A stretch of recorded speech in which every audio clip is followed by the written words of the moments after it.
예수님은 하나님의 아들이십니다. 예수님이 왜 십자가에서 고난을 받고 죽으셨습니까? 예수님이 십자가에서 고난을 받고 죽으신 것이 오늘 우리와 무슨 관계가 있습니까?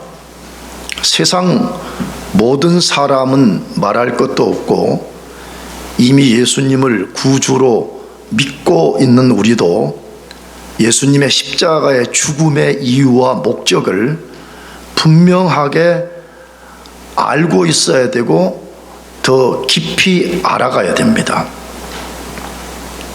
저 개인적인 생각은 여러분이 전공하는 분야의 어떤 것을 아는 것보다 혹은 우리 인생의 어떤 목표를 세우고 그것을 추구하려는 것보다 10배, 100배 더 힘써서 왜 예수님이 십자가에서 죽으셨으며 그의 죽음을 통해서 이루어낸 것이 무엇인지를 우리가 아주 분명하게 알고 있어야 됩니다. 왜 그래야 될까요? 왜 세상의 그 어떤 것보다 예수님의 십자가의 죽음에 대한 비밀을 우리가 깊이 알아가야 되냐 하는 것입니다. 예수님의 십자가의 죽음의 비밀 안에 우리 개인, 인류, 만물의 흥망이 달려있기 때문에 그렇습니다. 이게 세상 사람들이 믿든지 안 믿든지 간에 분명한 사실은 개인과 인류와 만물의 흥망은 예수님의 십자가의 죽음의 비밀 안에 담겨 있습니다. 그래서 위대한 사도 바울도 십자가에 죽으신 예수님만이 하나님의 능력이요 지혜라 그렇게 아주 분명하게 말했습니다. 그것이 고린도 전서 1장 22절에서 25절인데 유대인은 표적을 구하고 헬라인은 지혜를 찾으나 우리는 십자가에 못 박힌 그리스도를 전하니 유대인에게는 꺼리끼는 것이요 이방인에게는 미련한 것이로되 오직 부르심을 받은 자들에게는 유대인이나 헬라인이나 그리스도는 하나님의 능력이요 하나님의 지혜니라. 하나님의 어리석음이 사람보다 지혜롭고 하나님의 약하심이 사람보다 강하니라. 아주 분명하게 말씀합니다. 하나님의 능력과 하나님의 지혜가 뭐냐라고 말할 때 그것은 십자가에 못 박혀 죽임당한 예수 그리스도라고 말씀합니다. 그러므로 예수 그리스도 안에 하나님의 모든 능력이 발생되고요 하나님으로부터 나오는 모든 지혜가 그 속에 담겨 있다 그렇게 말하는 거예요. 그러므로 우리가 사활을 걸고 알아야 되는 것은 왜 예수님이 십자가에서 고난을 받고 죽으셨는지를 알아야 된다는 것이에요. 그런데 오늘 베드로 사도가 본문에서 예수님이 십자가에서 죽으신 이유를 아주 분명하게 알려줍니다. 우리가 이 이유를 알기 전에 본문의 배경을 알아야 됩니다. 다시 말하면 왜 사도 베드로가 갑자기 예수의 십자가의 죽음의 이유와 목적을 말했냐, 그걸 알아야 된다 그 말입니다. 베드로 사도는 1세기 그리스도인 노예들을 통해서 모든 그리스도인들은 자기 주인에게 순복해야 된다라고 말합니다. 마음씨가 좋은 주인이든 마음씨가 아주 좋지 않은 주인이든 간에 순복해야 된다라고 말합니다. 왜 그래야 된다라고 말씀하는 걸까요? 우리가 지난주에 그것을 다루었는데 세 가지 이유 때문에 그렇습니다. 첫째로는 그리스도인들이 그렇게 하는 것이 하나님 보시기에 아름다운 것이고 그렇게 할 때 하나님이 우리를 칭찬하시기 때문이라 라고 말씀합니다. 지난주에 말씀드렸어요. 직장인들은 까탈스러운 자기 보스에게도 순종하는 걸 배워내야 되고요, 학생들은 학교에서 아주 까탈스러운 교수들에게도 순종하는 것을 배워내야 되는 것입니다. 두 번째 이유는 그리스도인들은 그렇게 하라고 하나님이 우리를 세상으로부터 이중 콜링을 해 주셨기 때문이라고 말씀하기 때문에 그렇습니다. 하나님은 우리를 죄에서 구원해 주심과 동시에 죄에서 구원한 목적 중에 하나가 뭐냐 그러면 하나님을 모르는 이 세상 사람들 속에 들어가서 하나님의 뜻에 순복하는 것을 통해서 그들에게 하나님을 증거하라는 것 때문에 그런 것입니다. 세 번째로는 그리스도인들이 그렇게 살아가도록 예수 그리스도가 먼저 본을 보여주셨다라는 이유 때문에 그렇습니다. 우리가 그렇게 사는 게 매우 어렵습니다, 솔직히. 그런데 예수님이 먼저 우리들에게 흔히 말하는 롤모델이 되어주셨다는 거예요. 그러면서 사도 베드로가 예수님이 보여주신 본이 무엇인지를 말씀했습니다.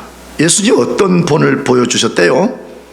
예수님은 죄가 없으신 분이고 예수님은 이 땅에서 아무 잘못이 없으셨음에도 불구하고 그가 고난을 받았다는 거예요. 근데 고난을 받을 때 어떻게 반응했냐 그러면 죄를 범하지도 않았다고 말해. 나가서 입으로 악한 말을 쏟아놓지도 않았다라고 말해. 나가서 복수하지도 않았다라고 말씀해. 그 모든 상황 속에서 예수님이 하신 반응은 그 모든 상황을 공의의 하나님께 맡기셨다, 그렇게 말씀하고 있습니다. 이게 우리가 이제 배워내야 되는 디사이플십이에요. 그리스도인들이 고난받기를 원하지 않기 때문에 예수 닮는 일이라는 것은 일어나지 않고 이 세상에 복음의 증거가 드러나지 않는 것입니다. 왜? 지난주에도 말씀했지만 특히 젊은 그리스도인들의 특성은 어떻게 하든지 고난을 피해가려는 데만 잔꾀를 부리고 있는 것입니다. 그런데 베드로 사도가 당당하게 우리에게 도전하는 거지요. 너희들이 예수처럼 살아보라는 거예요. 예수님이 본을 보이신 것처럼 그렇게 해보라는 것이에요. 그렇게 할 때 살아계신 하나님이 직장에서, 학교에서, 가정에서 어떠한 살아계심을 드러내는지를 너희들이 진짜 경험해 보라는 거예요.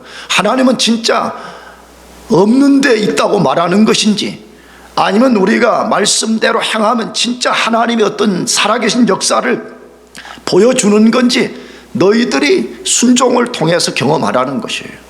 그런데 베드로 사도는 예수님의 본을 그것이 전부라고 말하지 않고 그 본에 극치가 있다고 말해. 최고의 본을 보여준 것이 있다라고 말하는데 그것은 십자가의 죽으심이라 그렇게 말씀해요.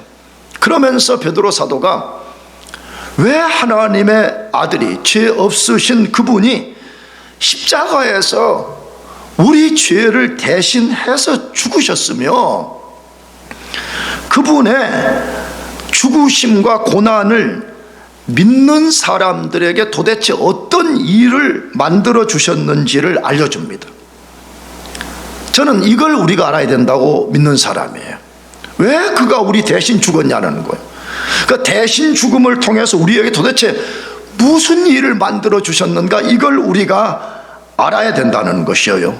왜 이것을 알아야 된다고요? 다시 하나님의 모든 능력과 하나님의 모든 지혜는 예수의 십자가의 죽음 안에 담겨 있기 때문이라고 말하는 거예요.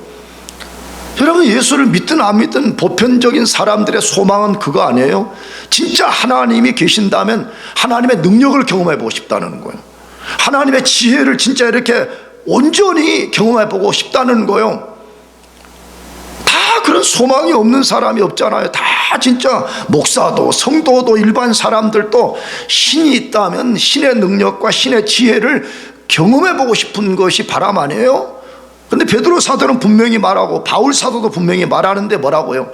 하나님의 지혜와 능력은 예수의 십자가의 죽음의 비밀 안에 있다는 거예요. 그러면 예수님이 십자가에서 우리 대신 죽으신 이유는 무엇입니까? 무엇 때문에 죽으셨다고 말씀해요? 첫 번째, 우리가 과거에 가질 수 없었던 전혀 새로운 관계를 만들어 주시기 위해서 죽으셨다라고 말씀해요. 우리 인간이 스스로는 절대로 만들어낼 수 없는 어떤 관계를 만들어 주시려는 것 때문에 그가 십자가에 죽으셨다는 거예요. 그것이 뭐예요? 베드로전서 2장 24절 중반절쯤에 이렇게 되어 있어요. 이는 우리로 죄에 대하여 죽고 의에 대하여 살게 하려 하심이라, 이렇게 되어 있습니다. 예수님이 왜 십자가에 죽으셨는가 할 때 그 첫 번째 이유는 다시 우리로 죄에 대하여 죽고 의에 대하여 살게 하려 하심이라, 이렇게 되어 있습니다. 여러분, 이것이 예수가 십자가에 죽으신 가장 큰 이유와 목적과 결과가 되는 것입니다. 근데 그 내용이 뭐라고요? 우리 인간이 도저히 스스로는 가질 수 없던 어떤 새로운 관계, 새로운 포지션을 만들어 주려는 것 때문에 그렇게 하셨다는 거예요. 그러면 그 첫 번째가 뭐냐?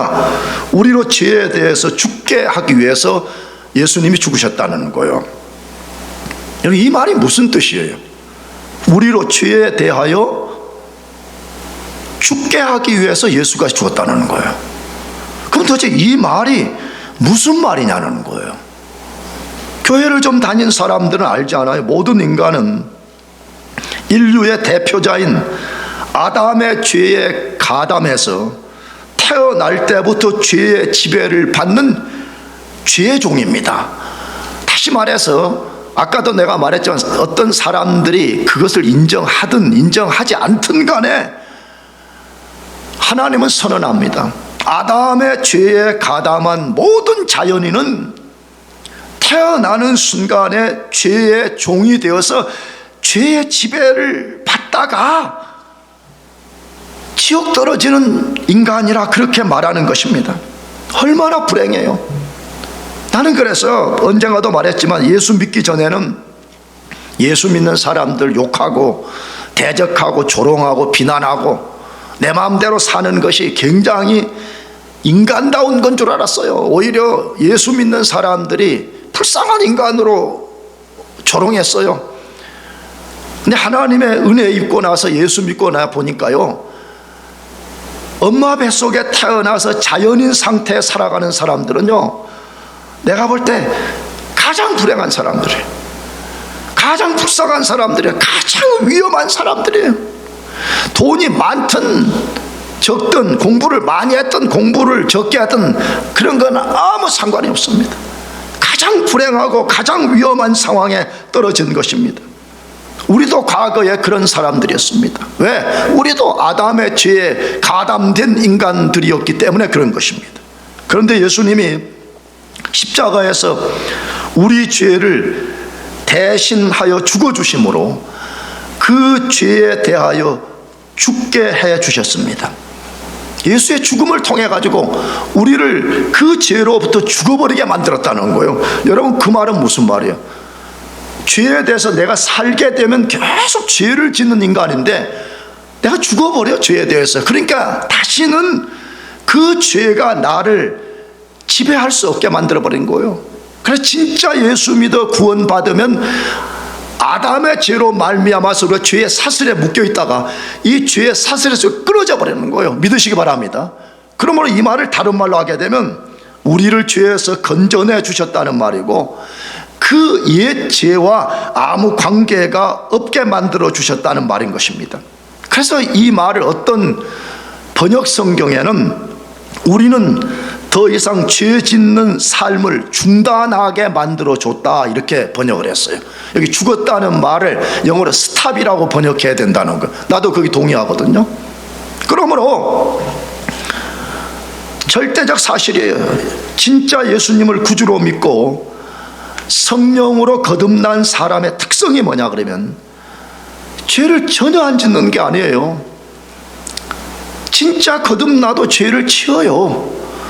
그런데 요한 1서를 우리가 설교할 때 다루었지만 습관적으로 짓지 않아요.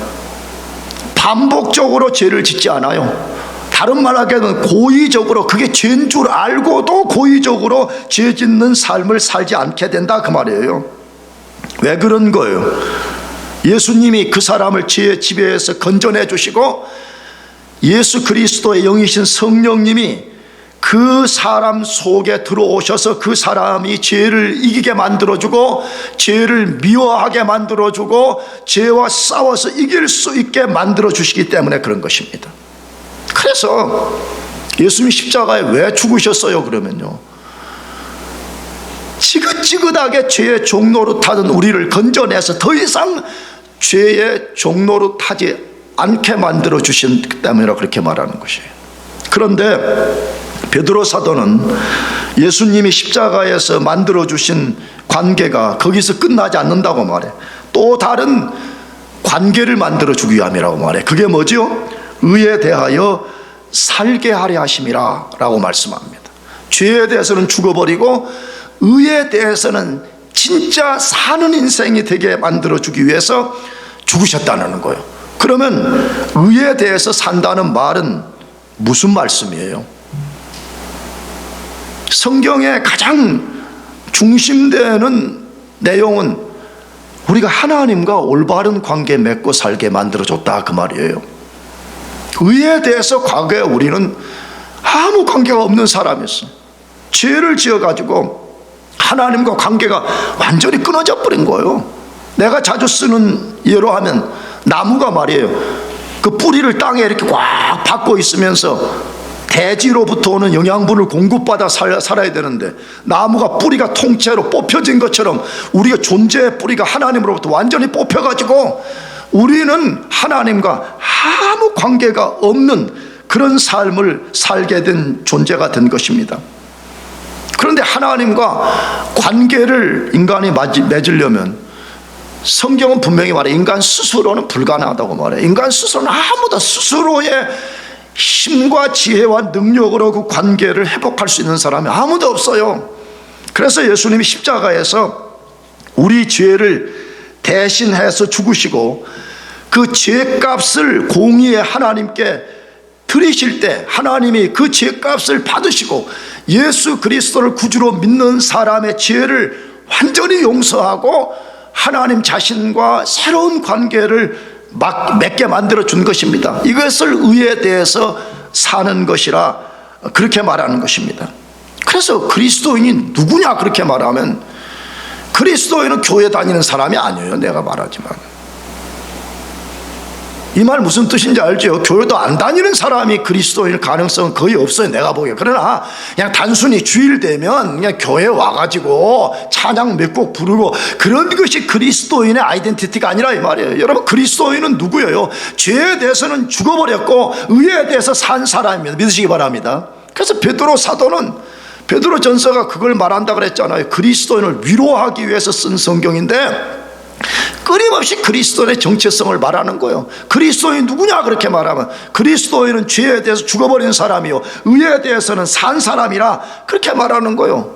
그런데 베드로 사도만 말해도 이건 진리잖아요. 그런데 바울 사도도 우리한테 그렇게 말한다는 거예요. 그것을 로마서 6장 10절 11절에서 말씀하는데 그가 죽으심은 죄에 대하여 단번에 죽으심이요 그가 살아계심은 하나님께 대하여 살아계심이니 이와 같이 너희도 너희 자신을 죄에 대하여는 죽은 자요 그리스도 예수 안에서 하나님께 대하여는 살아있는 자로 여길지어다 이렇게 되어 있습니다. 예수의 죽음과 살아남이 무엇을 의미하는지를 말한 다음에 그것을 믿는 너희도 똑같이 옛 죄에 대해서는 죽어버리고 너희는 이제 하나님에 대해서는 산 자가 된 것을 여기라고 말해. 여기라. 로기조마이라는 헬라어 단어를 썼는데 이거는 이성으로 만들어지는 내용이 아니에요. 믿음으로만 그것을 주장하라는 단어예요. 사실 어떻게 보면 이 말이 잘 안 믿어지거든요. 왜? 2000년 전에 십자가에 죽은 예수의 죽음의 의미가 나와 무슨 상관이 있냐는 거예요. 근데 바울 사도는 지금 뭐라고 말하느냐? 예수의 십자가의 죽음의 이유와 목적이 너희 자신의 이러한 것들을 위한 것이라는 것을 너희도 로기조마이 하라는 거예요. 그 이성으로 잘 이해되지 않지만 믿음으로 너희들이 그것을 받아들이라, 그렇게 말하는 것이에요.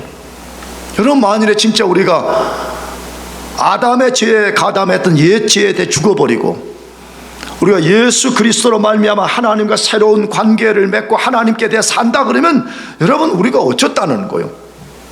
이제 우리는요, 우리의 유한한 자원을 갖고 사는 사람이 일처럼 아니라는 거예요.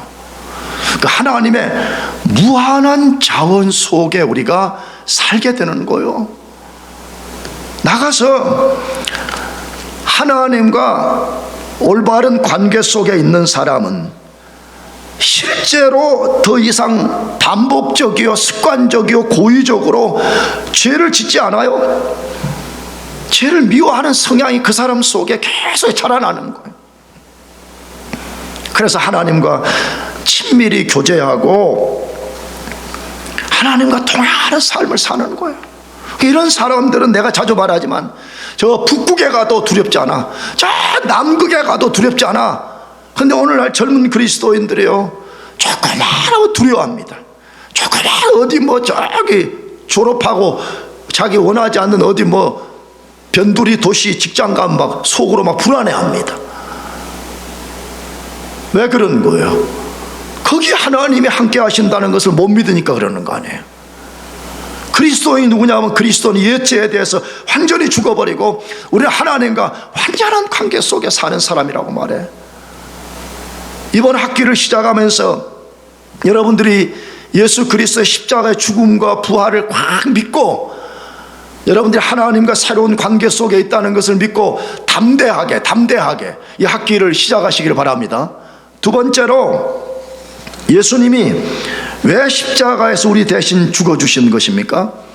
우리의 죄로 상처 입고 뒤틀린 영혼이 치유받게 해주시려는 것 때문에 그렇습니다. 우리의 죄, 이 죄는 그냥, 여러분, 죄를 좀 이해하는 게 필요해. 죄는 그냥 단순하게 상대적으로 뭘 조금 잘하고 잘못한 그런 차원의 문제가 아닌 거잖아요.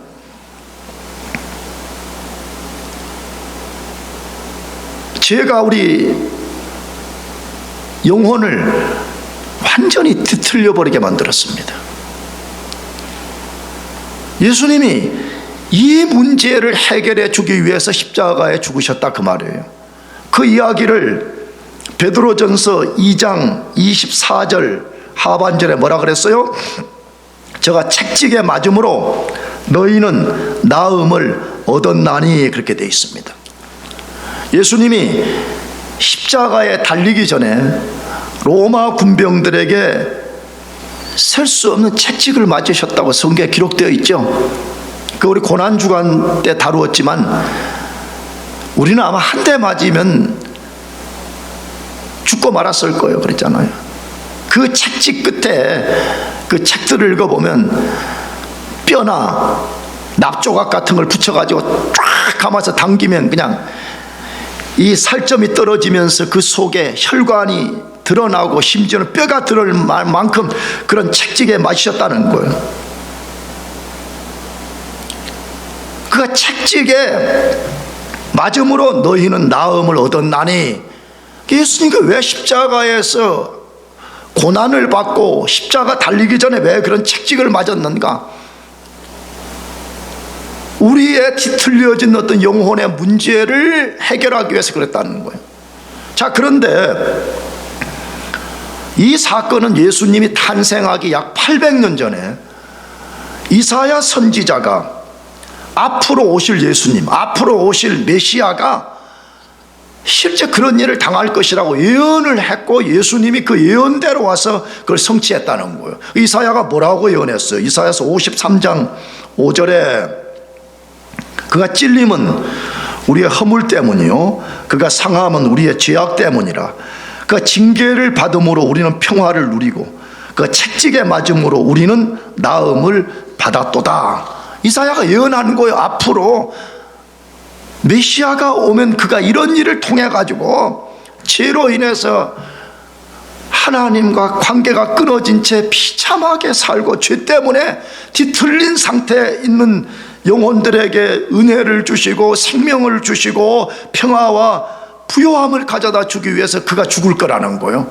그런데 베드로 사도는 그걸 인용하면서 특별히 예수님이 로마 군병들에게 책찍에 맞음으로 어떤 결과를 가져다 주셨는지를 알려주는 것입니다. 근데 그것이 뭐라고요? 너희가 나음을 얻었다, 그렇게 말씀하고 있습니다. 자, 그러면 무엇이 나음을 받았다는 것일까요? 도대체 뭐가 나음을 받은 거냐 이 말이에요. 이 기독교 안에 보니까 치유 사역하는 사람들, 그러니까 교회 사역의 목표를 육체 질병을 치유하는 데 목적을 둔 치유 사역자들, 혹은 아니면 은사운동을 하는 사람들은 이 말씀을 그대로 인용하면서 봐라, 여기에 예수가 책찍에 맞으신 이유는 우리의 나음을 위해서 그랬다라고 말했기 때문에 그건 우리의 육체의 질병을 위한 것이라 라고 말하면서 너희들은 반드시 고침을 받아야 된다, 그렇게 말합니다. 넓은 의미로는 틀리지 않다고 저는 생각해요. 왜냐 그러면 예수님은 모든 것의 치유자시기 때문에 그렇습니다. 그러나 이 말씀은 육체의 질병을 치유하는 것이 아닙니다. 잘 논리적으로 생각해서 만일에 육체의 질병을 치유하는 것이 목적이라 그러면 모든 사람이 육체의 질병이 치유가 돼야 되잖아요. 근데 치유가 안 되는 케이스가 더 많잖아요. 그러므로 이것은 육체의 질병의 나음을 주겠다는 말씀이 아니고 영혼의 질병을 치유하는 것을 말하는 것입니다. 왜냐하면 헬라어 단어도 이게 과거형으로 실제 돼 있기 때문에 그러는 거예요. 그래서 영혼의 치유를 위해서 그가 책찍에 맞았다, 다시 말하면 십자가에서 모진 고난을 받았다, 그것을 말하는 거지요. 왜 인간의 영혼은 반드시 고침을 받지 않으면 안 되는 것입니까? 앞에서도 말씀드렸어요.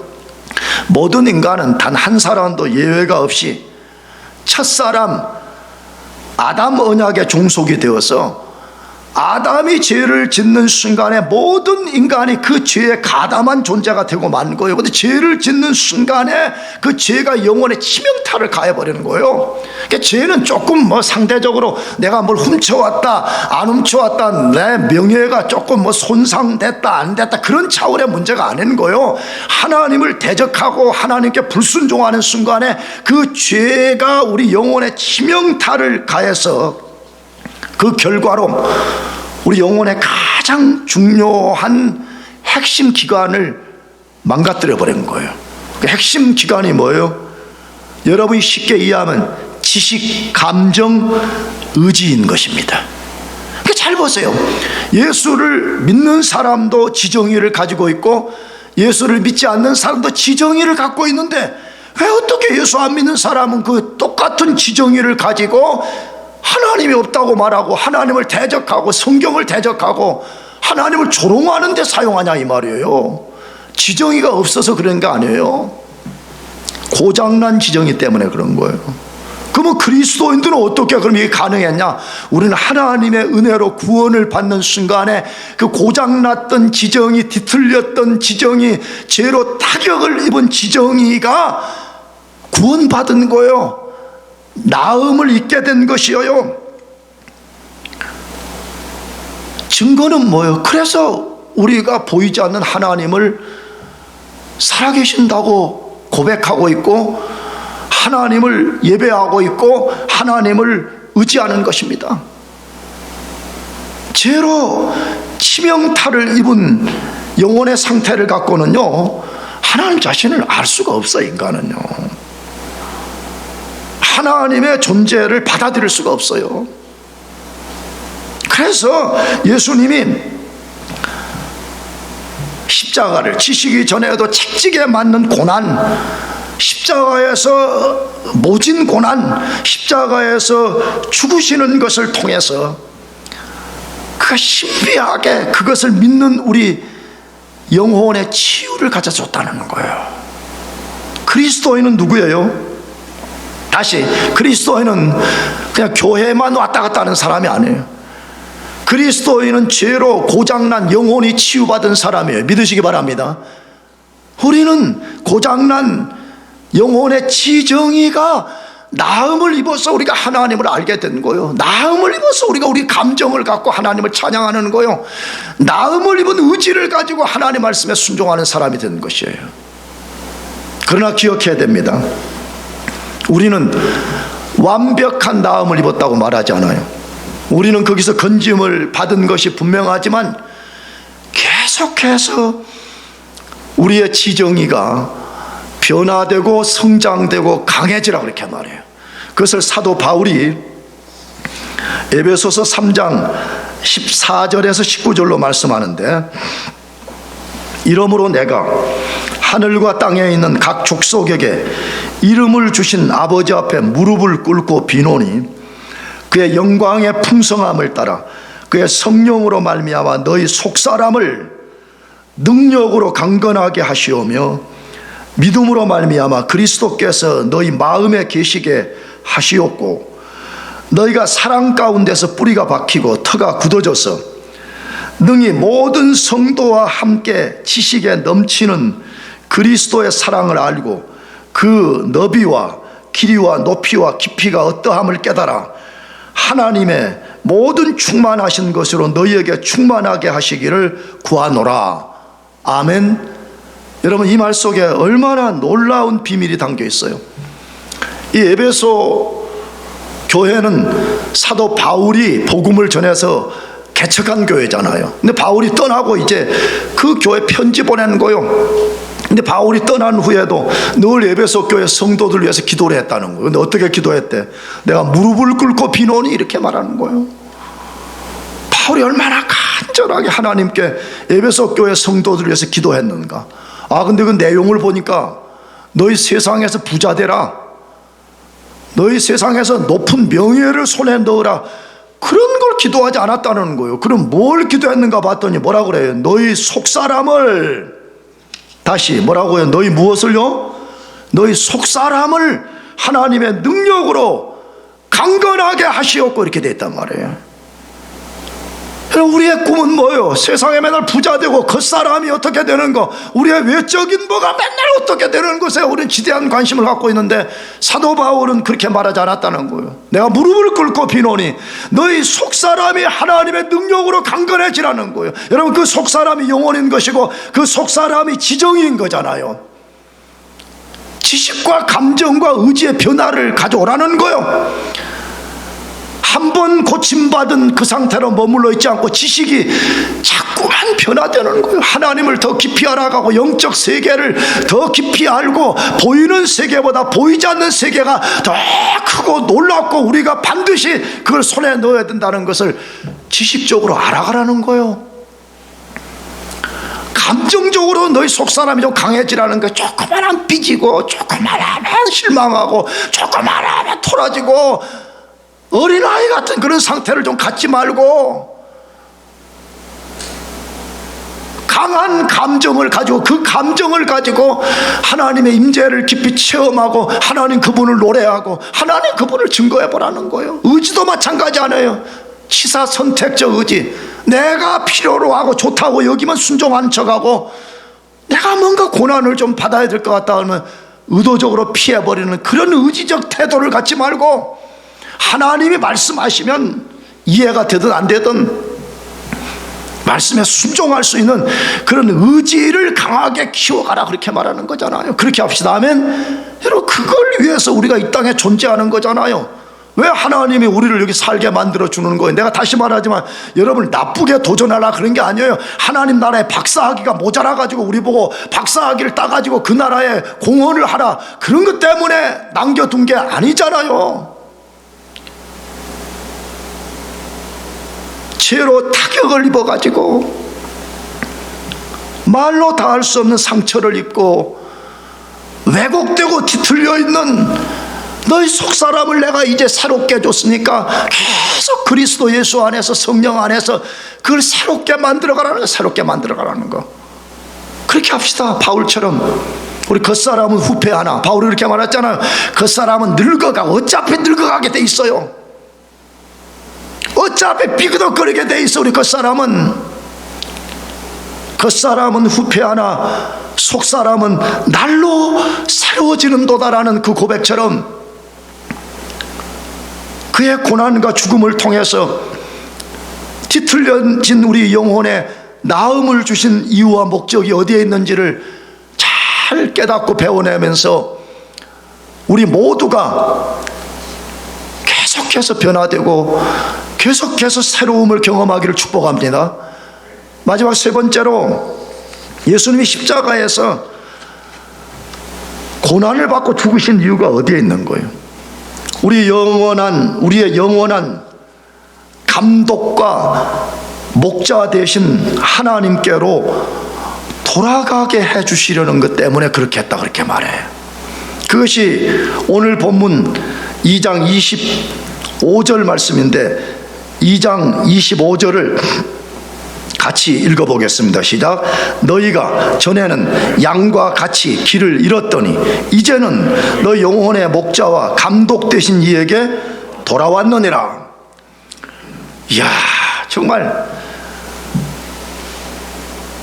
이 한 말씀 안에 예수님의 십자가의 죽음을 통해서 그것을 믿는 사람들에게 주신 하나님의 복이 얼마나 큰 것인지를 여기 소개한 거잖아요. 여러분도 그걸 깨닫겠지만 나도 이 한 절만 우리가 제대로 깨닫고 이걸 믿어도요, 사실 우리 상상할 수 없는 복을 우리가 누리게 되는 거예요.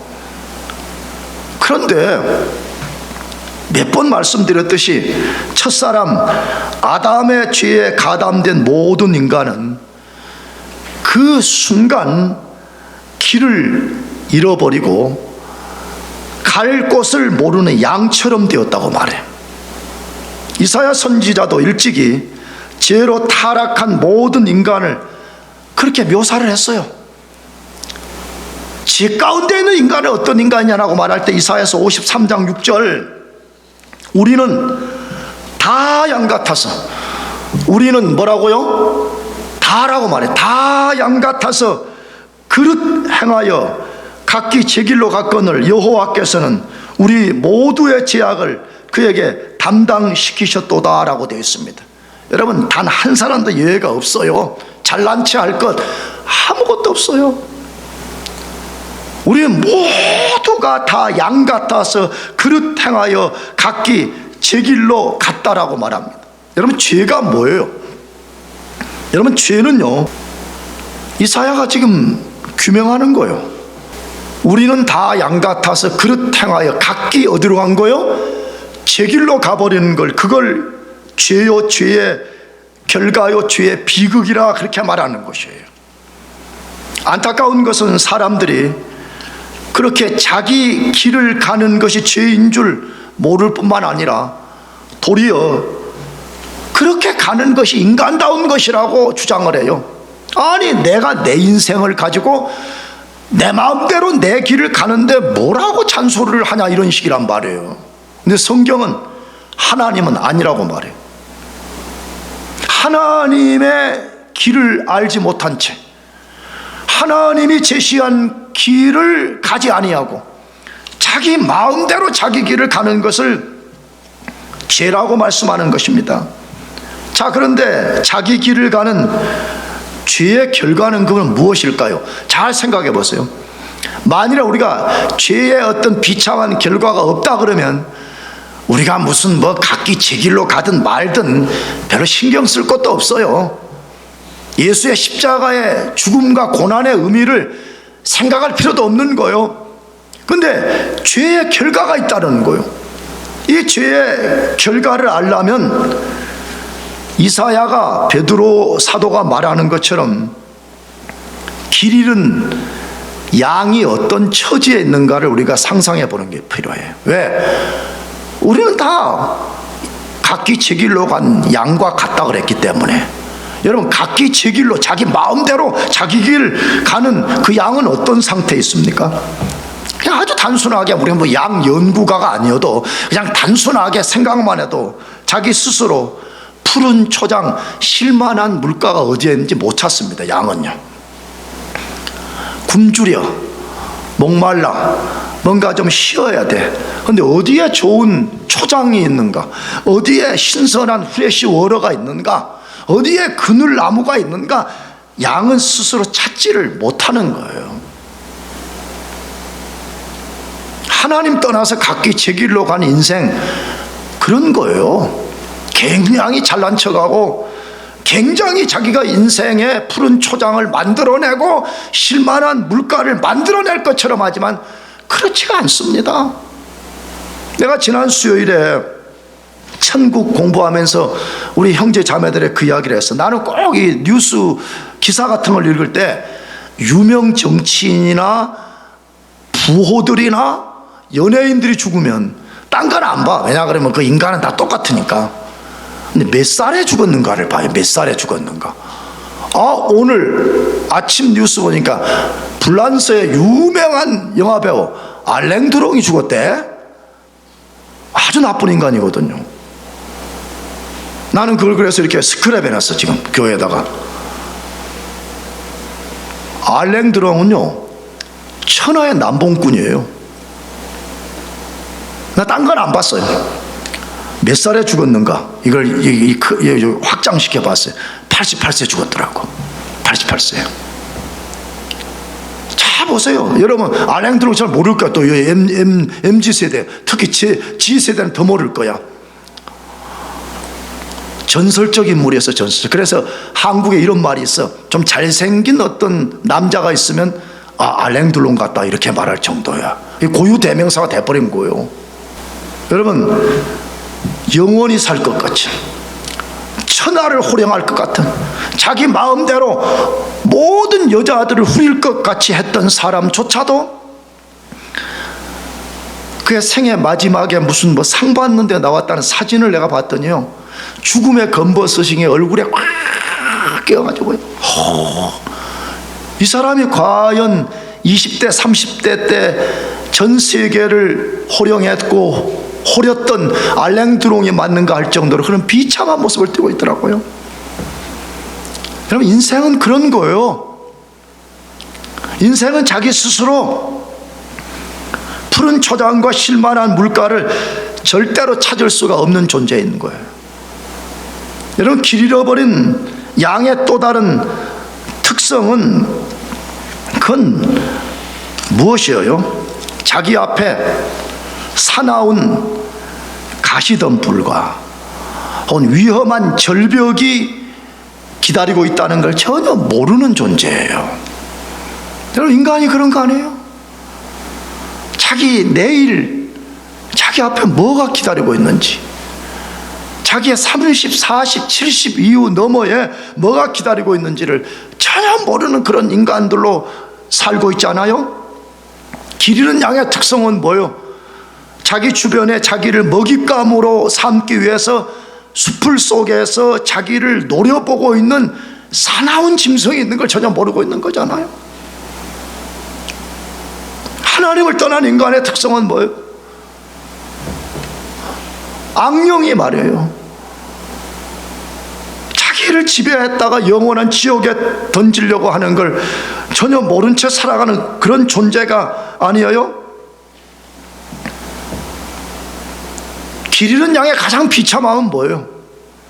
양의 목자의 돌봄을 받을 수가 없다는 거예요. 그 자기를 사랑하고 자기를 철저하게 보호해주는 양의 돌봄을 받지 못한 채 버려진 가운데 산다는 거예요. 여러분 이것이 그리스도 밖에 있는 모든 인간의 상태라고 말하는 거죠. 예수의 십자가의 고난과 죽음을 자기 것으로 받아들이지 않는 모든 사람들의 모습이라 그렇게 말씀하는 거예요. 우리도 과거에 그런 사람들이 아니었어요? 그런데 예수님이 십자가의 죽음을 통해서 놀라운 일을 만들어줬다는 거예요. 그것이 뭐라고요? 예수님을 구주로 믿는 사람들을 영혼의 목자와 감독 대신 하나님께로 돌아가게 만들어줬다는 거예요. 이 말 속에 뭐가 들어있어요? 진짜 우리가 예수의 죽음과 부활을 믿으면 그 순간부터 하나님이 우리의 감독이 되어주시고 하나님이 우리의 목자가 되어주신다 그 말이에요. 근데 감독과 목자는 사실은 같은 말이에요. 근데 이 말에 포르테가 다른 거죠. 감독은 뭐예요? 워치풀 하는 거거든요. 끊임없이 하나님이 그의 눈을 한순간도 우리에게 떼지 아니하시고 우리를 지켜봐 주신다는 거예요. 그리스도인이 얼마나 좋은지 몰라요. 그리스도인인데 왜 그래요? 여러분, 마귀가 우리를 끊임없이 노려보고 있거든요. 그런데 우리가 두렵지 않은 이유는 뭐냐 그러면 우주의 보좌에 계신 하나님이 한순간도 눈을 떼지 아니하고 우리를 바라보고 계신다는 거예요. 믿으시기 바랍니다. 그래서 예수 믿는 게 그렇게 좋은 거예요. 예수 그리스도의 죽음과 부활을 받아들이는 순간에 더 이상 우리는 영혼의 고아가 아니에요. 우리는 길 잃은 양처럼 비참한 존재가 아니에요. 나가서 하나님이 우리의 목자가 되어주신다 그렇게 말해요. 여러분, 목자가 되어준다는 이 말은 뭘 강조하려는 의도가 있습니까? 우리 필요를 채워주시고 우리를 보호해 주시고 우리를 인도해 주시는 데 강조점이 있는 거예요. 다시, 하나님이 우리의 목자가 되어주시는 것은 우리 필요 채워주고 우리를 철저히 보호해주고 갈 바를 알지 못하는 우리를 인도해 주시려는 것 때문이라 그렇게 말해. 근데 그 말씀을 성경에서 얼마나 많이 사용하는지 몰라. 하나님이 약속을 해. 내가 너희들의 목자가 되어서 이렇게 해주겠다. 근데 그 중에 가장 대표적인 말씀이 이사야서 40장 11절 말씀인데, 이거는 읽어봅시다 같이. 그는 목자같이 양떼를 먹이시며 어린 양을 그 팔로 모아 품에 안으시며 젖먹이는 암컷들을 온순히 인도하시리로다. 사실은 이 말씀은, 이사야서 40장은 메시아 나라가 도래할 것, 메시아의 오심을 예언하는 말씀인데, 그냥 엄밀하게는 예수님에 관련된 말씀이에요. 근데 예수님에 관련된 게 곧 하나님에 대한 이야기거든요. 근데 그분이 뭘 해주신대? 다시, 목자와 같이 양떼를 뭐 해줘요? 먹여주세요. 그 다음 두 번째는 뭐라고 말해요? 어린 양을 그 팔로 모아 품에 뭐 해줘요? 안아줘요. 젖먹이는 암컷들을 온순히 뭐 해줘요? 인도해 주신다 그렇게 말씀해. 여러분, 이걸 진짜 믿읍시다 하면 예수님이 그것 해주기 위해서 십자가에서 친히 죽으셨다는 거예요. 그러니까 나는 그렇게 믿어. 진짜 여러분도 그렇게 믿겠지만 나는 진짜 그걸 믿어. 내가 자주 말했잖아. 나는 미국 올 때 돈 800불 갖고 왔다니까. 여러분들은 여러분을 나쁘게 말을 하는 거 아니고 오해하지 마. 여러분들은 올 때 다 가족들하고 같이 손잡고 왔잖아. 나는 혼자 진짜 미국도 와본 적도 벌벌 떨며 영어도 못하는데 와가지고, 나는 지금도 그렇게 저 워싱턴 DC 덜레스 공항에 가면 트라우마가 있어. 그때 그 공항 게이트 빠져나왔을 때 막 겁먹었던 그 트라우마가 지금도 조금 남아있어. 내가 하나 믿은 게 있었어. 딴 거는 내가 영어도 못하고 미국도 모르고 미국 경험도 없지만 하나님이 나의 목자시라는 거예요. 근데 그분이 지금 약속을 하잖아. 뭐라고? 너의 필요를 내가 채워줄 거다. 내가 너희들을 악한 모든 것으로부터 프로텍트 해줄 거다.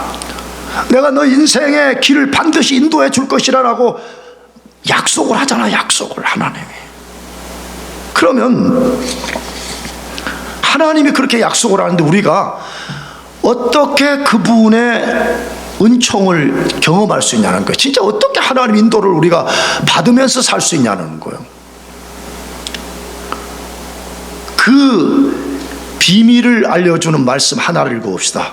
잠언 3장 5절 6절 같이 시작. 너는 마음을 다하여 여호와를 신뢰하고 내 명철을 의지하지 말라. 너는 범사의 그를 인정하라. 그리하면 내 길을 지도하시리라. 하나님이 우리를 인도해 주겠다고 약속을 해. 근데 인도를 받으려면 우리가 뭔가 올바른 반응을 해야 된다고 말해. 그렇잖아요. 우리는 인도를 얻기도 원하지도 않아. 근데 하나님이 동물 끌어가듯이 우리를 그렇게 끌고 가지는 않으신다는 거죠. 하지 말아야 될 게 있다고 말하지. 뭘 하지 말라고 그래? 뭘 의지하지 말라? 명철. 언제가 말했어요. 이 명철은 해석이 좀 어려운 말이에요. 이거 자체가, 히브리어 단어 자체가. 그래서 영어 성경은 understanding으로 번역을 했거든요. 근데 어쨌든 나는 이 말을 뭘로 해석하기를 좋아하냐 하면 우리의 이성이에요. 우리가 뭐라고요? 이성. 하나님 우리에게 이성을 주셨어요. 이성을 줘서 우리가 공부도 하고 목회도 하고 설교도 하는 거잖아요. 근데 이걸 의지하지 말라 그래. 왜 그래요? 그는 온전하지 않기 때문이라는 거예요. 그러므로 우리 이성이 하나님의 통치에 복종이 돼야 되지. 우리 이성이 하나님의 위에 올라가 있으면 절대 우리는 하나님의 인도를 받을 수가 없다고 말해요. 그 다음 뭐라고 말해요? 해야 될 것. 범사에 그를 인정하라고 말해. 범사니까 뭐예요? 모든 거잖아요. All everything. 모든 영역에 그분의 주대심을 인정하라는 거예요. 그렇다면 하나님이 내 길을 지도해 주실 것이라고 말씀합니다. 여러분 그렇게 하시기를 축복합니다. 그 다음에 두 가지 비밀을 더 알려드리려고 그래요. 여러분 말씀을 깊이 묵상해요. 자꾸 공부한다고 말씀 무시하고 없애버리고 그렇게 하지 말고, 그게 어떤 방법이 되든 간에 말씀을 자꾸 깊이 묵상하면서 말씀이 여러분 속에 이렇게 꽉 채워지게 만들어요. 그러면 말씀 자체가 능력이기도 해서 우리가 무엇을 선택해야 되는지를 정확하게 알게 되기도 하지만, 놀랍게 골로새서 3장 16절 말씀처럼 성령이 우리 속에 있는 말씀을 사용해서 성령님이 우리에게 갈 길을 보여주신다는 거예요. 마지막 세 번째로는요, 기도의 힘을 써야 돼요. 뭐에 힘을 쓰라고요? 기도의 힘을 써요. 제발요, 기도의 힘을 써요. 얼마나 기도하는 것이 중요한 일인데, 여러분이 필요할 때만 나와서 울부짖는다면 하나님이 그걸 들어주시겠어요? 그러나 우리가 오늘 잠언의 말씀, 하나님 말씀을 깊이 묵상하는 것, 우리가 하나님 말씀에 우리 자신을 복종하기 위해서 힘써 기도한다 그러면 하나님은 그의 약속처럼 우리의 감독이 되시고 목자가 되셔서 반드시 우리 길을 인도해 주신다고 말씀해요.